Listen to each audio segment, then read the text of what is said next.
Hello friends, কি অবস্থা? সবাই কেমন আছেন? আজকে আমাদের গুড টু ফুডে রান্না হবে আলু পটল দিয়ে রুই মাছ। তো প্রথমে আমরা পটলগুলোকে কেটে নিয়েছি, সাথে আলুগুলোকেও আমরা কেটে নিয়েছি এবং মাছগুলোকে ঠিকঠাক মতো কেটে নিয়ে এর সাথে আমরা পরিমাণ মতো হলুদের গুঁড়া, পরিমাণ মতো মরিচের গুঁড়া আর পরিমাণ মতো লবণ দিয়ে দিলাম। এরপরে এগুলোকে আমরা খুব ভালোভাবে মেখে নিলাম। মাখার পরে এগুলোকে আমরা প্রায় 8 থেকে 10 মিনিটের মতো এভাবেই রেখে দিয়েছিলাম, যেন মশলাগুলো মাছের সাথে খুব ভালোভাবে মিশে যায়। এরপরে আমরা তেল গরম করে নিলাম আর এই গরম তেলে মাছগুলোকে ভেজে নিলাম। তো সবগুলো মাছ আমরা প্রথমেই দিয়ে দিলাম এবং এক পাশ আমরা খুব ভালোভাবে ভেজে নিলাম। কিছুক্ষণ পরে আমরা মাছগুলোকে উল্টে দিলাম যেন অপর পাশেও ঠিকঠাক মতো ভাজাটা হয়।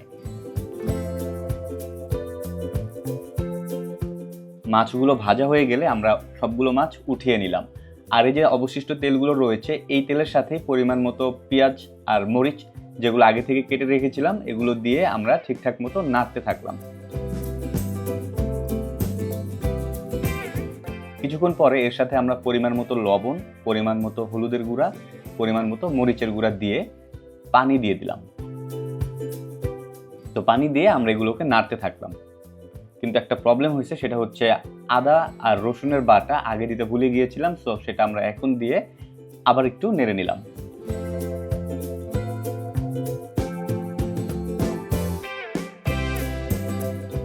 ব্যাস, এরপরে আমাদের আগে থেকে কেটে রাখা পটল আর আলুগুলোকে কড়াইতে দিয়ে দিলাম এবং এগুলোকে আমরা খুব ভালোভাবে নাড়তে থাকলাম যেন মশলাগুলো এগুলোর সাথে খুব ভালোভাবে মিশে যায়। তো এগুলোকে এখন আমরা 5-6 মিনিটের জন্য ঢেকে রাখলাম। তবে এর মাঝে মাঝে আমরা এটাকে একটু নাড়াচাড়া দিয়ে দিয়েছি যেন জালটা ঠিকঠাক মতো সবগুলোতেই পায়। এরপরে আমরা এর সাথে পানি দিয়ে দিলাম। পরিমাণ মতো পানি দেওয়ার পরে আমরা এগুলোকে একটু নেড়ে চেড়ে আবার ঢেকে দিলাম।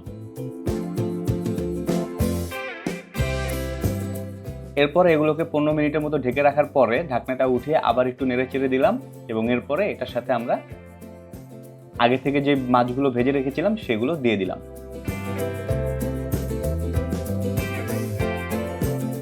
তো মাছগুলো দিয়ে এটাকে আমরা ভালোভাবে ঝোলের মধ্যে চুবিয়ে দিলাম যেন ঝোলটা মাছের ভেতরে ঠিকঠাক মতো প্রবেশ করতে পারে এবং এরপরে আমরা জাস্ট 2-4 মিনিট এভাবে রেখে এটাকে উঠিয়ে নিলাম। এই তো হয়ে গেল আমাদের আলু পটল দিয়ে রুই মাছ।